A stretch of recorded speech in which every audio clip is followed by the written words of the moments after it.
Hey, what is up, everybody? So if you saw my earlier video today, I have decided to start doing some longer podcasts. We'll see if it lasts. Let me know your thoughts in the comments down below. I'm not going to go into the whole thing once again, but if you want to see that, you can check out the other video on my channel. But there are four big topics I want to touch on today. The first one being looking at the top remaining free agents. Are there any more free agents that are worth signing for the Packers? Then I'll touch on the Packers rushing attack. Can they be better in 2025? And then I want to react to one of the crazier takes I've seen about Jordan Love recently. I'm going to give my thoughts on that. And finally, we will touch on a question from one of you guys asking about Jeff Hafley and some information regarding this Packers defense. So stay tuned. This will be on all the podcasting platforms for the foreseeable future as I test this out. We'll see if I keep up this format. I will be out with clips as well. For those of you who like the short clips, don't worry.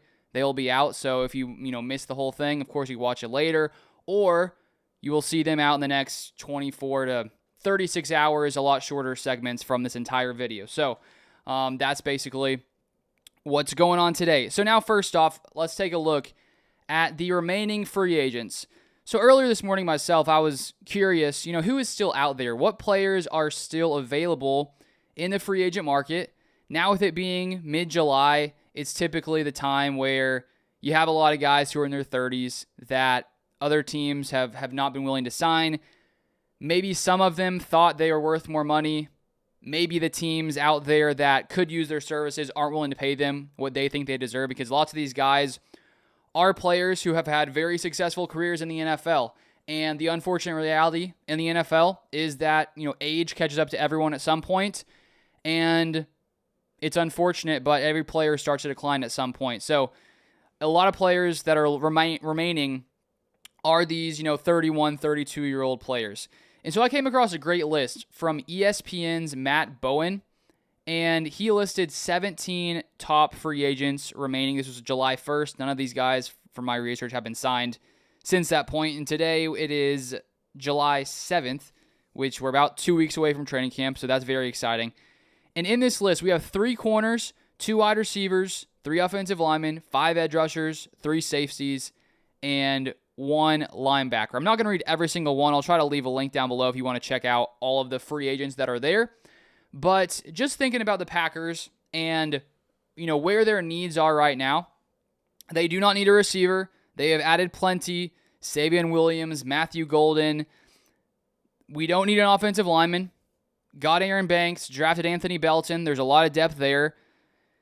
When it comes to safeties, I say we're pretty locked and loaded. Evan Williams coming through round 4 last year. Huge draft pick there, who was playing like one of the better safeties in the NFL for a while there. Safety fine, linebacker fine. Edgerrin Cooper is going to ball out this next year. He was dominating last year. Quay Walker, I think, has gotten better and better. They signed Isaiah McDuffie, who I think is a fine third backer. So that leaves corner and edge. I would say out of all those positions, those are the 2 positions that the Packers could still use maybe a little bit more in those areas. I would say edge rusher, in my mind, is number 1, because my top need for the Packers entering the offseason was edge rusher. Did they really address it? Not how I would have hoped. They did add Barron Sorrell round 4, Colin Oliver round 5, but I'm a little concerned about the edge rusher room. Could they be good? Yes. There's just some concerns there, which is why I think when you look at available free agents, those are the positions of need. So I want to look at these corners and these edge rushers. First off, starting with cornerback. This is actually, one of the top ones on here. We got Rasul Douglas, who, of course, was in Green Bay for a few seasons. Now he is 30 years old. It was unfortunate that he got traded when he did by the Packers. I think at the time, the Packers had a pretty bad record, and it felt like they weren't going to be super competitive. And then what do you know? Later that season, they come in, they start playing really, really good football. At that time, you think to yourself, man, wouldn't it be nice if the Packers still had Rasul Douglas? So I don't necessarily fault Brian Gutekunst for trading Rasul when he did, because at the time, I think it was a wise move. You have a guy who's getting a little bit older. You can get some draft capital in return. I totally get it. But, hindsight's always 2020. It's very easy to say, oh, man, if I was a GM, I would have, not traded him, because I would have seen the future and seen that we were going to go on some crazy run. Of course, you can't always, you can only operate with the present information that you do have. So, but Rasul last year, He gave up the highest passer rating of his entire career at 116.9. If we look at his years in Green Bay, 2021 to 2023, here his passer ratings allowed 46.3, 89, and 72.9. So not a great year this past season. It's part of a reason why he is still currently a free agent. And when you look at the Packers corner room, you know, there was a part of me with Jaire gone, you think to yourself, well, man, do they have enough depth? Is there enough in that room, especially if there's a kind of injury? And I really do think that Carrington Valentine is underrated, and he's still a very young player. 23 years old, turns 24 in September. He's a super, super solid player. In the past 2 seasons, he's only missed 2 games from injury. He's allowed a 82.2 passer rating, which, you know, isn't too bad. He's a physical player. I love the way he plays. He just has an intensity that he brings, and I think that this Packers defense this past year under Jeff Hafley, in my mind, did really take a big step forward when it came to just playing tough physical football, and so I think he's a solid player. So when we look at the Packers corner room, of course, Nate Hobbs added, who is a very versatile player, can play in the slot, can play outside. Jeff Hafley has noted that he can do both, so we'll sort of see what happens there. During OTAs, there were periods where in the base defense with, 2 outside corners on the field, they had Nate Hobbs and Keyshawn Nixon, and then when they went to nickel, Carrington comes in, Nate Hobbs moves to slot. So they have a lot of versatile pieces that can move around a lot. And I think at this point, with Rasul being 30 years old, with him not having the greatest year last season, with Carrington Valentine being young and showing some promise, I just don't think it's really worth picking him up. And because he was already in Green Bay, I just don't know if I see Gutekunst, going back once again to get a guy who ends up leaving. Then we have Asante Samuel Jr. Interesting thing here, he is only 25 years old, so you get a very young player. The only problem, dealt with injuries last year, only played in 4 games last season, dealt with a shoulder injury. I don't think the Packers want to add a, injury-riddled player, at least one who suffered injuries last year. He had a 91.7 passer rating allowed, which was nearly 11 worse than Carrington Valentine, so I think Valentine has him beat there. And then the final corner that was on this list by Matt Bowen is Mike Hilton, who is 31 years old. He's a slot corner, and so considering the Packers already have Nate Hobbs, they also have Javon Bullard who can go into the slot. They also have Keyshawn Nixon who can go in the slot. I just crossed his name right off the list, so that's not happening. And then now moving to these edge rushers. So overall, for corners, I just don't think any of those are worth adding. I think that the Packers have some depth. They have some young players. I don't think that's a necessity there to add any of those guys. Now looking at edge rushers, there are 5 edge rushers on this top 17 list. So edge rusher pretty much the most available position here among some of these aging players. Number 1, we have Za'Darius Smith, who of course was in Green Bay for a time, 32 years old. He was still very productive last season, 9 sacks, 38 pressures. He would have tied Rashawn Gary for sacks last year as the most for the Packers at 9, at 32 years old, or maybe he was 31 at the time. And then he would have been second on the Packers in pressures. Rashawn was first with 49. Then we have J.J. Enagbare, 26. Lucas Van Ness, 20. Brenton Cox, 18. Aaron Mosby, 9. So Za'Darius Smith produced more than everyone on the roster besides Rashawn Gary. If this wasn't Za'Darius Smith, and if he didn't have the history he has with the Packers where it seemed like things got a little bit shaky between Za'Darius and the Packers and things just didn't really seem to end well. He goes to the Vikings. It sounded like he wanted to play the Packers twice a year. There was a whole situation with his injury, some confusion there, and then he wasn't named a captain. He ended up getting his own, captain, I think it was like a necklace or something made. So just because of all that's happened with the Packers and Za'Darius, if this wasn't Za'Darius Smith, like if this was just a random other player, enter whatever name here with those stats, I'd say maybe they should do it. I just don't think this is something the Packers would do at this point just because of that history. But he was very productive last season. I guess the question becomes, how much longer is he going to play at this level? Next, we have Jadeveon Clowney, also 32 years old. Last season, he had 44 pressures, so 6 more than Za'Darius Smith, 6 sacks. And so he would have also been second on the Packers in pressures, 32 years old. Both of these guys, if they were on the Packers roster, if they put up similar numbers to last season, I do think the Packers pass rush would get better. And And then if we move to Matthew Judon is the next one, 33 years old, wasn't as productive as those top two guys, 25 pressures, 6 sacks. And then Ogbo Okoronkwo, 30 years old, 24 pressures, 3 sacks, not super productive. And then we have Von Miller, who 36 years old, he had 40 pressures and 6 sacks last year. So the fact that he's still doing this past 35 years old is very impressive. And so I think looking at all these edge rushers, as you're contemplating, does this make sense? Of course, they're very old, so this isn't a long-term solution. It's a player that would come in and maybe for a year come in and produce. The question becomes, how much money are they wanting? Because let's say Za'Darius, Jadeveon Clowney, these are players who made a good amount of money in their careers, and so the question becomes, how much are they looking for at this point in their career? And as I was sort of going through this in my mind, thinking through the possibilities, I think that if you could get one of these guys for a really, really cheap deal, not Za'Darius, just because I don't think, as I said, that's going to work in Green Bay, but let's say Jadeveon Clowney, if you got him for $3 million, a one-year deal, $4 million on a one-year deal, I don't think that's that bad of an idea. Will he decline as he gets older and older? Yes, but it's hard to know if it's going to happen in this next season. So there's a possibility there, Jadeveon Clowney, if it was for the right price, that I think would be reasonable, just because of the Packers edge rusher room, they have some potential. Maybe Lucas Van Ness gets better in year 3 without dealing with, he had a cast on for a while. Maybe Brenton Cox can really take over. He was playing really good football. Maybe the draft picks, Sorrell and Oliver, can play well.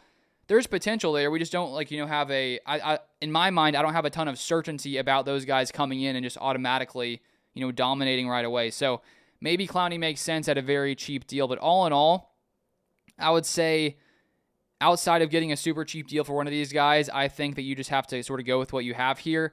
Of course, you have TJ Watt out there having a contract dispute.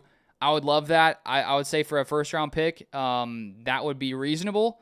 I just don't see the Steelers deciding to trade TJ Watt when they're really going all in. They have Aaron Rodgers. He would be very upset, I would imagine, if he was notified that TJ Watt got traded to the Green Bay Packers.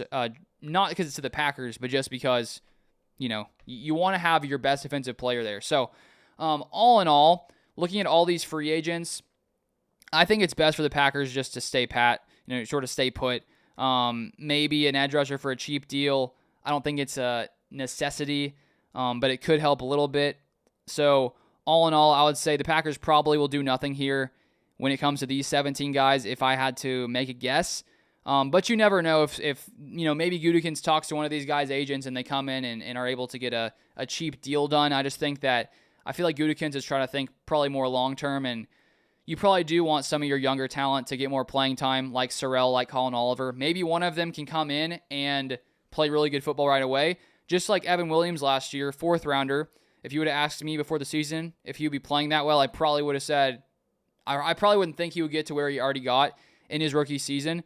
And so that's where it may be better off to just sort of see what you have here, and then maybe come, trade deadline during the season.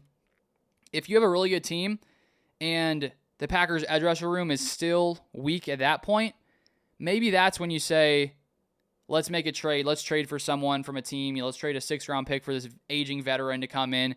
Maybe that's when you sort of make a move like that. I think that could be more reasonable overall. And then now I want to discuss the Packers' rushing attack. And the question is, will the Packers' rushing attack be better in 2025? And so last year, the Packers' rushing attack was very, very successful. 5th in rush yards per game, 15th the year prior. So they took a big step forward in that area with Josh Jacobs coming in as a free agent signing. Jacobs was 6th in rush yards with 1,329 yards, 301 attempts. And so the Packers were really able to feed Josh Jacobs at a level they hadn't really fed a running back in a while. With Aaron Jones and A.J. Dillon, there was just a lot of splitting time, and Aaron Jones in the final year did deal with some injuries, and so it was nice to have Josh Jacobs come in and be able to, stay productive the whole season, take a ton of hits, and not really get too phased by it with, over 300 attempts. So it was a great year in year one. But one area where the Packers could really improve is their run blocking. If you look at their run blocking, it wasn't honestly that great last year, which shows just how good Josh Jacobs was last season. But the Packers' run blocking, they were 16th in rush yards before contact per attempt, and they were 23rd in run block win rate. They were 7th in pass block win rate, so a much better pass blocking line than run blocking line. And if we look at Josh Jacobs, he was 9th in rush yards after contact per attempt. And so there's a lot of room for improvement in that area, and I really do wonder if the run blocking could get to another level, like top 10 in rush yards before contact, top 10 in run block win rate. Imagine what Josh Jacobs would do, because the Packers already had a top 5 rushing unit with a average run blocking unit. So there's a lot of potential there for things to improve. And if we look at some of the changes that have been made that could lead to this Packers rushing attack, taking a step forward, the biggest one being Aaron Banks being signed, 6'5", 325. Josh Myers, of course, leaves in free agency. Elgton Jenkins will be moving over to center. And I definitely think that, Jenkins and Aaron Banks is better than Jenkins and Josh Myers. We do have to wonder still right now, are the Packers and Elgton Jenkins going to figure out his contract problem? Because he seemed to be fine to, move to center. The problem for him seemed to be, how it could impact him financially in the future, because he is getting a little bit older, and, we don't know how much longer he's going to stay in Green Bay. Maybe it's a few more years. I just don't think the Packers will give him another contract in the future. And so if you're Elgton Jenkins and you recognize that you're moving to center, if he were to eventually hit free agency, other teams could see him as a center instead of a guard. And because centers make less money than guards, he could end up making less money. So maybe he wants some more guaranteed money. I assume things will get ironed out just because he's a very important piece of this Packers offense. And so I do think he has a little bit of leverage. If I'm the Packers, though, I'd say, well, Elgton, he already is getting paid as a guard. And so it's not like they're bumping his pay because he's moving to center. He's getting paid as a guard. But I could still see why he wants, more security there. We'll sort of see what happens there. But the main point being, hopefully he'll be there. If not, that's a massive issue. But I assume he will be back. And I do think that the combination of Aaron Banks and Elgton Jenkins will be better than the combination of Jenkins and Myers. And then you throw on top of that Anthony Belton getting drafted here, round 2, 6'6", 325. You just have a ton of massive guys on the offensive line, guys who can really, move people around. And so, at this point in the offseason, we always are, speculating, trying to figure out how good this unit can be. I just think there is an outcome where the run blocking gets to another level. And because of that, with Josh Jacobs playing at the same level as he did last season, this Packers rushing attack could get even better than where they were last season, which I think would be remarkable considering how good they already were last year. And I guess the good thing is, even if this run blocking unit, let's say they're about the same as they were last year, Josh Jacobs is so shifty, he's so good after contact that he can make, bad situations where someone gets into the backfield. He can break away and, continue to open things up for this Packers rushing attack. And then one other major factor is the passing game. Because, of course, when you're passing effectively, defenses have to, be honest and, try to really, when you have someone like Jordan Love, the defense can't just sit back and load the box up every play because Love can pick them apart. And you throw in Matthew Golden in there, who can stretch defenses deep, you just have this formula where the Packers could be more explosive, which in turn could lead to, defenses having to play a little bit lighter boxes, which could open things up even more for Josh Jacobs. So that's another aspect of this Packers offense that could really open things up for the running game. And so I think for this offense, they have a lot going for them, bolstering the offensive line, adding Matthew Golden, with Jordan Love hopefully, staying healthy. There's just a lot of, potential here for even more room for improvement from 2024. So now I want to move on to this Jordan Love take that I saw the other day. From Danny Parkins of FS1. He used to be on the Chicago sports radio and recently went to FS1. And he had quite the take on Jordan Love the other day. Let me just read a few quotes here that he had to say. It's in regards to Caleb Williams, comparing him to Jordan Love. He said, "Caleb Williams already better than Jordan Love. And when I saw that title initially, I was like, well, already better than Jordan Love? I would get if you said maybe Caleb Williams could be better than Jordan Love. I still think that's crazy, in my personal opinion. But I could say that I could see if someone saw what Caleb Williams did, they see Ben Johnson going in, they make the connection like, okay, Caleb Williams is going to be a much better quarterback and one day could be better than Love. Do I think that's accurate? No, but I sort of get just the thought process. But to say he's already better than Jordan Love is probably, I think it would win the award for craziest take of the year, and it's only July. I think it would probably already, hold that spot. I just think when you look at the data here, you look at what fully happened here, I just think it's super clear that is not the case. And I don't know if there's many people out there that believe this. I don't think so, because I looked at the comments and most people seem to say, like, wait, what? What are you saying here? But let's just, look at some of these stats just so we make sure, we show just how much better Jordan Love was than Caleb Williams last season. Jordan Love, 25 touchdowns, 11 picks. Caleb Williams, 20 touchdowns, 6 interceptions. Jordan Love passer rating, 96.7, 12th in the NFL. Caleb Williams passer rating, 87.8, 24th in the NFL. EPA per dropback, which is expected points added. It's one of those advanced analytics. Jordan Love, 13th. EPA per dropback, Caleb Williams, 29th. 8th best scoring offense for the Packers, 28th best scoring offense for the Bears. Packers 11-6, playoffs, Bears 5-12, sitting at home. So I just think looking at those numbers, it's very clear that Caleb Williams did not have a better season than Jordan Love. Now, is it possible Caleb Williams gets better this next season? Yes. Is it likely? Yes, I would say so. They added a lot of players. Ben Johnson's a very good play caller. I do think they could get better. But to say that Caleb Williams is already better than Jordan Love, that's just not the reality here. Now, let me read a little bit more here that he had to say and sort of why he said this. He said, Jordan Love has played the majority of 2 seasons, right? Both of those seasons, double-digit interceptions. So I'm not here saying, sitting here saying that Jordan Love doesn't have areas to improve. I'm not here sitting and saying that Jordan Love is the best quarterback in the league. I'd say he's around 10th right now just from his overall production. But just because he threw a few more picks than Caleb Williams doesn't mean that Caleb Williams is a better quarterback.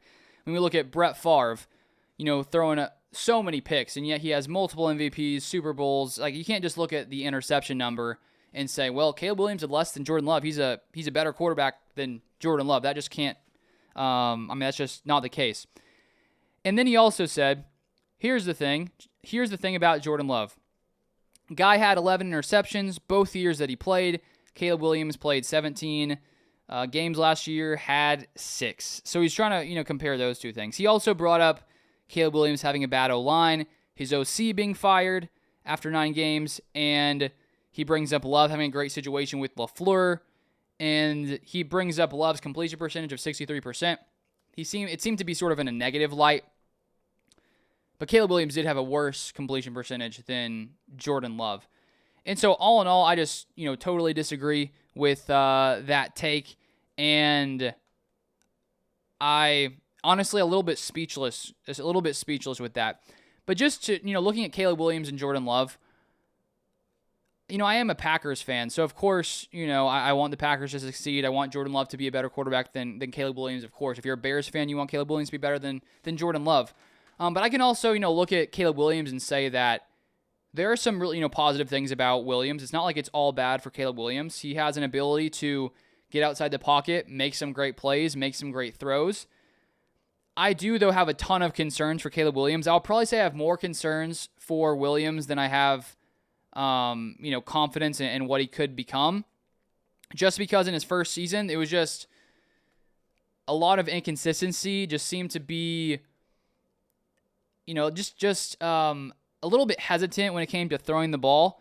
And I do think those are things that can improve. There are just some things to watch out for. Other thing, he just holds the ball way too long. And last season, he was one of the worst quarterbacks in the league when it just came to the pressures that turned into sacks. And so I think for Caleb Williams, with him being so effective in college at just running around, making these passes, he's just so much faster than like every single college football player. That's not the case in the NFL. And so he can't really get away with the same things he was getting away with in college, which I do think happens to different quarterbacks, where they get to the NFL and what worked for them in college didn't really work for them at the NFL level. So that's where he's still going to make some great plays. He just has to get out of that habit of holding the ball too long. And I do think Ben Johnson is going to try to really get him to operate in his offense where a lot of quick reads, things like that. The question for me is, can he process that stuff that quickly? This is something where quarterbacks get better as the years go by. And so maybe year one he struggles. Maybe year one with Ben Johnson he gets a little better, and maybe year 4 or 5 he's processing things at a high level and is a solid quarterback. I think he still can be a solid quarterback. I just think there's some possibilities for things not working out.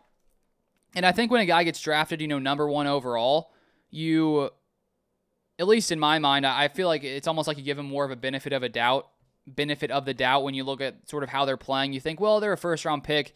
They'll probably get things figured out. But so often that's not the case. And I was trying to think of, a quarterback that was maybe sort of in Caleb Williams' position. Not quite the same, but similar. And I was thinking back to Marcus Mariota, also a Heisman winner. Top 2 pick. He was number 2, Williams number 1. And Marcus Mariota comes in. He's a super, dual quarterback sort of. I mean, Mariota and Williams are different, but there are a lot of similarities.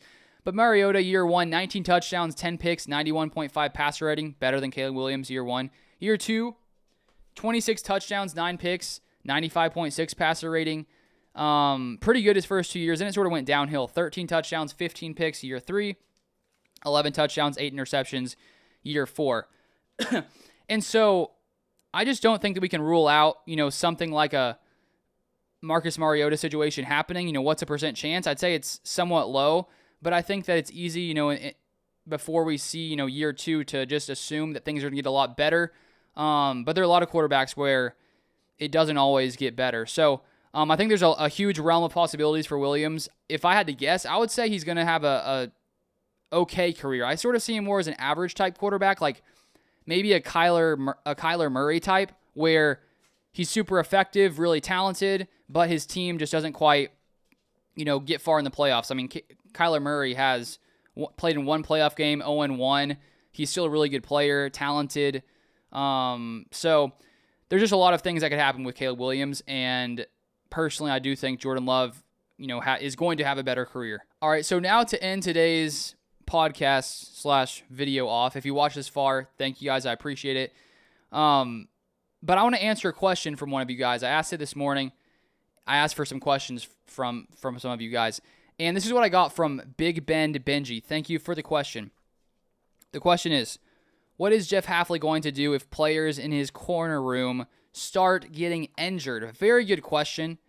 And so I sort of want to add on to this as well. Can the Packers sustain this success with the current corners they have if there is an injury? Thanks, Benji, for the question.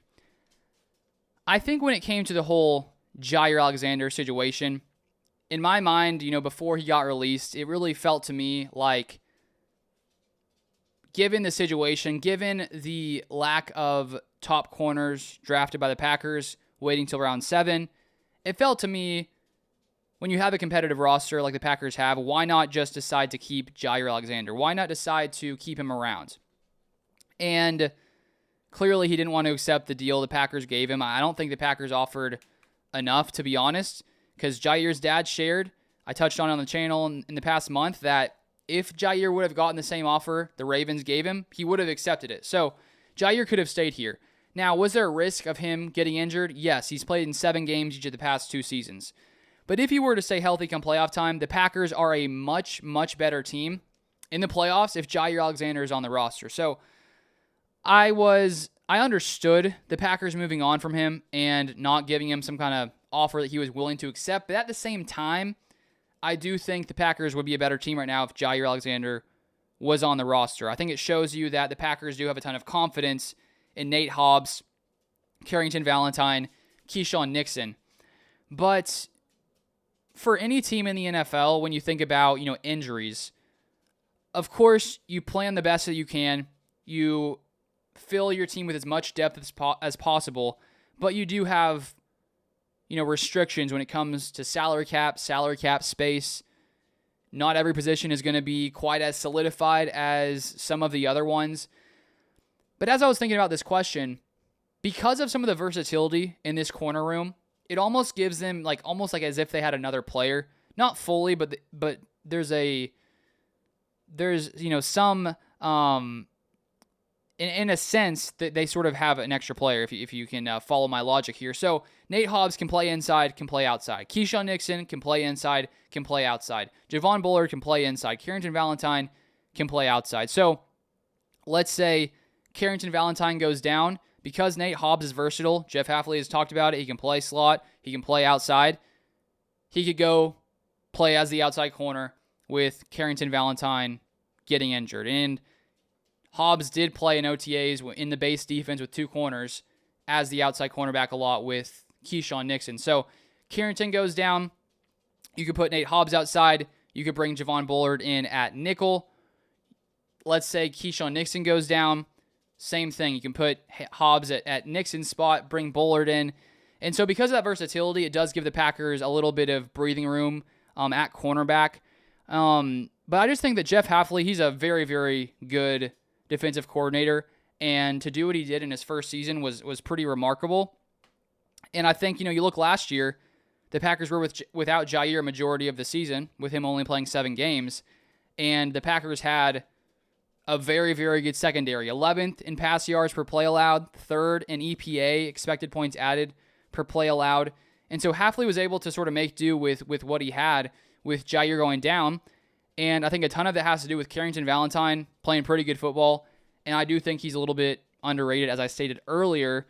But all in all, I think that, let's say, if there's one injury in the corner room, let's say Carrington goes down for a while, or let's say Keyshawn goes down, I think the Packers have the pieces to sustain those type of injuries. Now, if you start losing multiple pieces like Carrington and Keyshawn, that's where things get a little more tricky, just because we don't know what this depth is, how good some of these depth pieces in the corner room are going to be. You have Micah Robinson, 7th round pick, 2025. Maybe he comes through as a great player. Who knows? Kalen King, maybe he in his second season can take some strides forward. You just don't really know until, the opportunity arises. And I think the Packers are, confident in some of these players on the depth chart. And then, of course, you got Bo Melton, who has been testing out corner during some of the offseason, practices. So you never know there. Maybe they try him out more there, because the Packers have so many wide receivers right now. And because of that, Bo Melton has definitely been pushed down the roster. You got Matthew Golden, you got Savion Williams, you got Jaden Reed, you got Romeo Dobbs, you got Christian Watson when he comes back. And so, Melton's, 6th receiver potentially. And so maybe if he goes to corner, something could happen there. He's a great athlete. He's super fast. I saw some player say that he was I'm pretty sure I saw this. He's either a player or coach. Someone saw that he was pretty sticky in coverage. Maybe he was a reporter. I forget who. But you never know there. Maybe Bo Melton is a solid player. So I just think all in all, one injury, I think they can sustain it. Multiple, that's where it gets a little tricky. And maybe if you're the Packers, you get to the end of training camp, and let's say you're Brian Gutekunst and you look at the roster and you say, I'm not trusting this corner room. I'm not trusting that we have enough depth if there's an injury.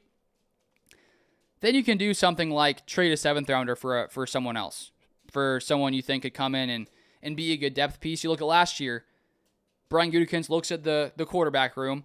He says, Sean Clifford, Michael Pratt, yeah, they're not going to cut it. We saw them play in the preseason. It wasn't great. And so because of that, Gutekunst goes and makes one of the best moves of the year for the Packers, sending a 7th rounder for Malik Willis, which translated to multiple wins for the Packers. So if you get to training camp and let's say you're not really satisfied with the corner depth after the whole preseason, you can try to sign someone off of someone's practice squad. Maybe someone gets released who you think is an upgrade. There's just a lot that you can do. So all in all, I'm not that concerned about the corner room. I think that they have enough. I think that they have a lot of talented players. And you even look at that game against the Eagles in the playoffs. Overall, the secondary played a fine game. They held A.J. Brown 1 reception, 10 yards. If I told you that before the game, you'd say, man, that's solid. To hold the other team's best receiver one of the better receivers in the league, to 10 yards. It was a solid day from the Packers secondary. The main issue there was Saquon Barkley having 25 carries for 119 yards. So I think that there's a lot to be hopeful for in this Packers secondary.